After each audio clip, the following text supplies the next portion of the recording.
شروع اللہ کے نام سے جو بڑا مہربان نہایت رحم والا ہے۔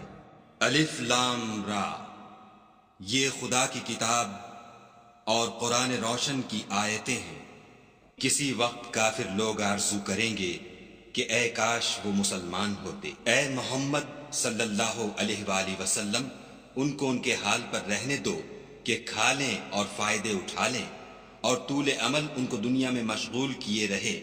ان قریب ان کو اس کا انجام معلوم ہو جائے گا۔ اور ہم نے کوئی بستی ہلاک نہیں کی مگر اس کا وقت معقوم و معین تھا۔ کوئی جماعت اپنی مدت وفات سے نہ آگے نکل سکتی ہے نہ پیچھے رہ سکتی ہے۔ اور کفار کہتے ہیں کہ اے شخص جس پر نصیحت کی کتاب نازل ہوئی ہے، تو دیوانہ ہے۔ اگر تو سچا ہے تو ہمارے پاس فرشتوں کو کیوں نہیں لے آتا؟ کہہ دو ہم فرشتوں کو نازل نہیں کیا کرتے مگر حق کے ساتھ، اور اس وقت ان کو مہلت نہیں ملتی۔ بے شک یہ کتاب نصیحت ہم ہی نے اتاری ہے اور ہم ہی اس کے نگہبان ہیں۔ اور ہم نے تم سے پہلے لوگوں میں بھی پیغمبر بھیجے تھے، اور ان کے پاس کوئی پیغمبر نہیں آتا تھا مگر وہ اس کے ساتھ استہزاء کرتے تھے۔ اس طرح ہم اس تکذیب و ضلال کو گناہ گاروں کے دلوں میں داخل کر دیتے ہیں، سو وہ اس پر ایمان نہیں لاتے، اور پہلوں کی روش بھی یہی رہی ہے۔ اور اگر ہم آسمان کا کوئی دروازہ ان پر کھول دیں اور وہ اس میں چڑھنے بھی لگیں تو بھی یہی کہیں گے کہ ہماری آنکھیں مخمور ہو گئی ہیں، بلکہ ہم پر جادو کر دیا گیا ہے۔ اور ہم ہی نے آسمان میں برج بنائے اور دیکھنے والوں کے لیے اس کو سجا دیا، اور ہر شیطان راندہ درگاہ سے اسے محفوظ کر دیا۔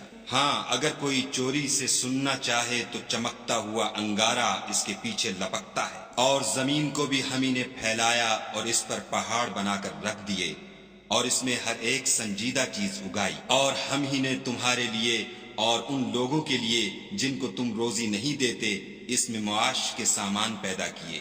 اور ہمارے ہاں ہر چیز کے خزانے ہیں، اور ہم ان کو بمقدار مناسب اتارتے رہتے ہیں۔ اور ہم ہی ہوائیں چلاتے ہیں جو بادلوں کے پانی سے بھری ہوئی ہوتی ہیں، اور ہم ہی آسمان سے مے برساتے ہیں، اور ہم ہی تم کو اس کا پانی پلاتے ہیں، اور تم تو اس کا خزانہ نہیں رکھتے۔ اور ہم ہی حیات بخشتے اور ہم ہی موت دیتے ہیں، اور ہم ہی سب کے وارث مالک ہیں۔ اور جو لوگ تم میں پہلے گزر چکے ہیں ہم کو معلوم ہیں، اور جو پیچھے آنے والے ہیں وہ بھی ہم کو معلوم ہیں۔ اور تمہارا پروردگار قیامت کے دن ان سب کو جمع کرے گا، وہ بڑا دانا اور خبردار ہے۔ اور ہم نے انسان کو کھنکھناتے سڑے ہوئے گارے سے پیدا کیا ہے، اور جنوں کو اس سے بھی پہلے بے دھوئیں کی آگ سے پیدا کیا تھا۔ اور جب تمہارے پروردگار نے فرشتوں سے فرمایا کہ میں کھنکھناتے سڑے ہوئے گارے سے ایک بشر بنانے والا ہوں، جب اس کو صورت انسانیہ میں درست کر لوں اور اس میں اپنی بے بہا چیز یعنی روح پھونک دوں تو اس کے آگے سجدے میں گر پڑنا۔ تو فرشتے تو سب کے سب سجدے میں گر پڑے مگر شیطان کہ اس نے سجدہ کرنے والوں کے ساتھ ہونے سے انکار کیا۔ خدا نے فرمایا کہ ابلیس تجھے کیا ہوا ہے کہ تو سجدہ کرنے والوں میں شامل نہ ہوا؟ اس نے کہا میں ایسا نہیں ہوں کہ انسان کو جس کو تو نے کھنکھناتے سڑے ہوئے گارے سے بنایا ہے سجدہ کروں۔ خدا نے فرمایا یہاں سے نکل جا، تو مردود ہے، اور تجھ پر قیامت کے دن تک لعنت برسے گی۔ اس نے کہا کہ پروردگار مجھے اس دن تک مہلت دے جب لوگ مرنے کے بعد زندہ کیے جائیں گے۔ فرمایا کہ تجھے مہلت دی جاتی ہے وقت مقرر یعنی قیامت کے دن تک۔ اس نے کہا کہ پروردگار جیسا تو نے مجھے رستے سے الگ کیا ہے میں بھی زمین میں لوگوں کے لیے گناہوں کو آراستہ کر دکھاؤں گا اور سب کو بہکاؤں گا۔ ہاں ان میں جو تیرے مخلص بندے ہیں ان پر قابو چلنا مشکل ہے۔ خدا نے فرمایا کہ مجھ تک پہنچنے کا یہی سیدھا رستہ ہے۔ جو میرے مخلص بندے ہیں ان پر تجھے کچھ قدرت نہیں کہ ان کو گناہ میں ڈال سکے، ہاں بدراہوں میں سے جو تیرے پیچھے چل پڑے۔ اور ان سب کے وعدے کی جگہ جہنم ہے، اس کے 7 دروازے ہیں، ہر ایک دروازے کے لیے ان میں سے جماعتیں تقسیم کر دی گئی ہیں۔ جو متقی ہیں وہ باغوں اور چشموں میں ہوں گے، ان سے کہا جائے گا کہ ان میں سلامتی اور خاطر جمع سے داخل ہو جاؤ، اور ان کے دلوں میں جو کدورت ہوگی ان کو ہم نکال کر صاف کر دیں گے، گویا بھائی بھائی تختوں پر ایک دوسرے کے سامنے بیٹھے ہوئے ہیں، نہ ان کو وہاں کوئی تکلیف پہنچے گی اور نہ وہ وہاں سے نکالے جائیں گے۔ اے پیغمبر صلی اللہ علیہ وآلہ وسلم، میرے بندوں کو بتا دو کہ میں بڑا بخشنے والا اور مہربان ہوں، اور یہ کہ میرا عذاب بھی درد دینے والا عذاب ہے۔ اور ان کو ابراہیم کے مہمانوں کا احوال سنا دو۔ جب وہ ابراہیم کے پاس آئے تو سلام کہا۔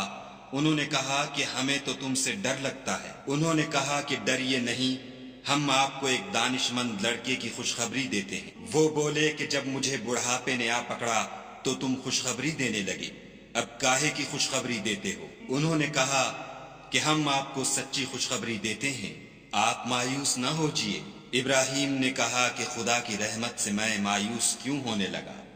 اس سے مایوس ہونا گمراہوں کا کام ہے۔ پھر کہنے لگے کہ فرشتوں تمہیں اور کیا کام ہے؟ انہوں نے کہا کہ ہم ایک گناہ گار قوم کی طرف بھیجے گئے ہیں کہ اس کو عذاب کریں، مگر لوط کے گھر والے کہ ان سب کو ہم بچا لیں گے، البتہ ان کی عورت کہ اس کے لیے ہم نے ٹھہرا دیا ہے کہ وہ پیچھے رہ جائے۔ پھر جب فرشتے لوط کے گھر گئے تو لوط نے کہا تم تو ناآشنا سے لوگ ہو۔ وہ بولے کہ نہیں، بلکہ ہم آپ کے پاس وہ چیز لے کر آئے ہیں جس میں لوگ شک کرتے تھے، اور ہم آپ کے پاس یقینی بات لے کر آئے ہیں اور ہم سچ کہتے ہیں۔ تو آپ کچھ رات رہے سے اپنے گھر والوں کو لے نکلیں اور خود ان کے پیچھے چلیں، اور آپ میں سے کوئی شخص پیچھے مڑ کر نہ دیکھے، اور جہاں آپ کو حکم ہو وہاں چلے جائیے۔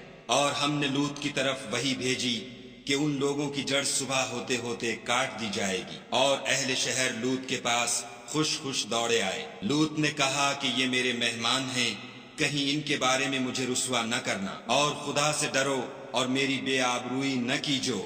وہ بولے کیا ہم نے تم کو سارے جہان کی حمایت و طرفداری سے منع نہیں کیا؟ انہوں نے کہا کہ اگر تمہیں کرنا ہی ہے تو یہ میری قوم کی لڑکیاں ہیں، ان سے شادی کر لو۔ اے محمد صلی اللہ علیہ وآلہ وسلم، تمہاری جان کی قسم وہ اپنی مستی میں مدہوش ہو رہے تھے، سو ان کو سورج نکلتے نکلتے چنگھاڑ نے آ پکڑا، اور ہم نے اس شہر کو الٹ کر نیچے اوپر کر دیا اور ان پر کھنگر کی پتھریاں برسائیں۔ بے شک اس قصے میں اہل فراست کے لیے نشانی ہے، اور وہ شہر اب تک سیدھے رستے پر موجود ہے۔ بے شک اس میں ایمان لانے والوں کے لیے نشانی ہے، اور بن کے رہنے والے یعنی قوم شعیب کے لوگ بھی گناہ گار تھے، تو ہم نے ان سے بھی بدلہ لیا، اور یہ دونوں شہر کھلے رستے پر موجود ہیں۔ اور وادی ہجر کے رہنے والوں نے بھی پیغمبروں کی تکذیب کی، ہم نے ان کو اپنی نشانیاں دیں اور وہ ان سے منہ پھیرتے رہے، اور وہ پہاڑوں کو تراش تراش کر گھر بناتے تھے کہ امن و اطمینان سے رہیں گے، تو چیخ نے ان کو صبح ہوتے ہوتے آ پکڑا، اور جو کام وہ کرتے تھے وہ ان کے کچھ بھی کام نہ آئے۔ اور ہم نے آسمانوں اور زمین کو اور جو مخلوقات ان میں ہے اس کو تدبیر کے ساتھ پیدا کیا ہے، اور قیامت تو ضرور آ کر رہے گی، تو تم ان لوگوں سے اچھی طرح سے درگزر کرو۔ کچھ شک نہیں کہ تمہارا پروردگار ہی سب کچھ پیدا کرنے والا اور جاننے والا ہے۔ اور ہم نے تم کو 7 آیتیں جو نماز میں دہرا کر پڑھی جاتی ہیں، یعنی سورہ الحمد اور عظمت والا قرآن عطا فرمایا ہے، اور ہم نے کفار کی کئی جماعتوں کو جو فوائد دنیاوی سے متمتع کیا ہے، تم ان کی طرف رغبت سے آنکھ اٹھا کر نہ دیکھنا اور نہ ان کے حال پر تعصف کرنا، اور مومنوں سے خاطر اور تواضع سے پیش آنا، اور کہہ دو کہ میں تو اعلانیہ ڈر سنانے والا ہوں، اور ہم ان کفار پر اسی طرح عذاب نازل کریں گے جس طرح ان لوگوں پر نازل کیا